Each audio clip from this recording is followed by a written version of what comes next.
They are the sons of the king, the sons of God, yes. And they come to spoil God's things.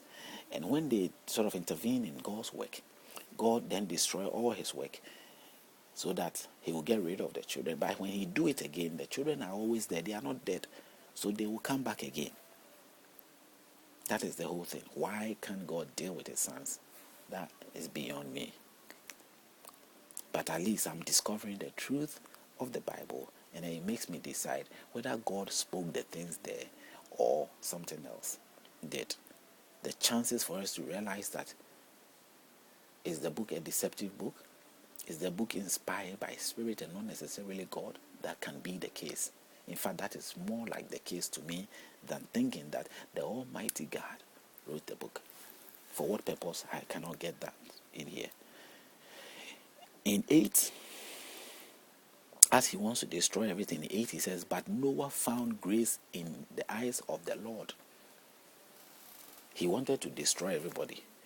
Now Noah, another flesh, has found favor in his eyes, in God's eyes. So he does not, obviously will not destroy him. Everybody who knows the story of Noah. Now in verse 9, this is the genealogy of Noah. Noah was a just man, perfect in his generation. Noah walked with God, and Noah begot 3 sons. Begot has been used again here. Shem, Ham, and Japheth.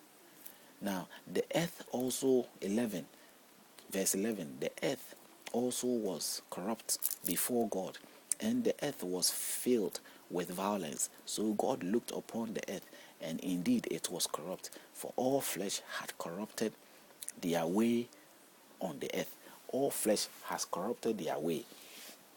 Through what did men corrupt their way? Through spirits. Where are the spirits from? They are from God. So at the end of the day, it all comes back to God. Unless these spirits are not from God, unless these spirits are in equal ranking with God or something, I don't get it. Okay. In verse 13, God said to Noah, the end of all flesh has come before me, for the earth is filled with violence through them, and behold, I will destroy them with the earth. Make yourself an ark of gopher wood. Make rooms in the ark and cover it up. Now, this is God telling Noah what to do to protect himself from what he's about to do. God is about to destroy his creation. Just like what we look for from Revelations telling us things about the end of the world. This is something that we should expect that God is about to do. This is what the Bible puts us into: fear, a fright of what will happen, what is about to happen, what God is capable of doing, that God is not happy with what is happening. And God has never been happy, according to the Bible, never been happy about all these times, even in the times of Noah. But the thing is, God is omniscient. He knows the future. If he destroyed this one, and he knows what the future is going to be, why would he still do it? He knew that choosing Noah will not solve the problem. He knew, of course he should know, if we say or we claim God is omniscient. So why would he then, in every sense, choose Noah, destroy the rest of the people, put Noah out there, and procreate another group of, generation, and they also turning up to be the same thing? Maybe God is not omniscient. Let's take it for that. Because according to the book, then it looks like if God is not omniscient. He's not really. Maybe God is omniscient, but the Jehovah God, or the God that the Bible presents, is not omniscient. Maybe there was an error that they did not think it through when they were putting the story there. So now it exposes how the imperfections in the book. Because if a perfect writer, a perfect God is writing these things honestly and truthfully, then he will not have put it this way. For it to be seen that he doesn't really know what the future is, and he was creating it. He doesn't know what things will be, and he's creating it. And the way we sort of qualify him as knowing everything and knowing the things before he does, we know now that he didn't know. Now, I'm not saying it, please don't get it wrong. Don't judge. Don't judge wrongly. Don't Don't accuse in a very blindly way, or in a blank manner, or ignorantly. Take the book, see the readings there, see the explanation I'm giving, see it right there in your own eyes, and tell me. Don't give yourself to any other interpretation. Read the storyline. These things are in black and white. It's not a red letter. These are black and white. These are not Proverbs. These are not Psalms.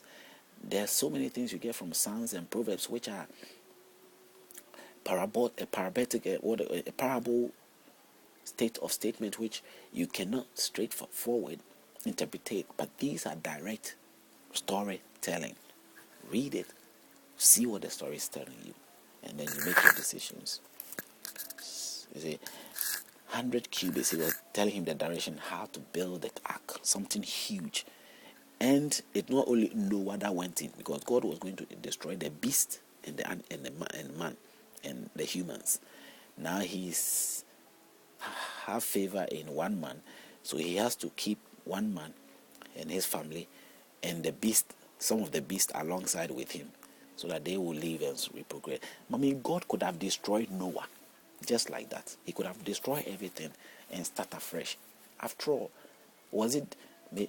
I'm sure maybe it's very, very difficult when he was creating human beings.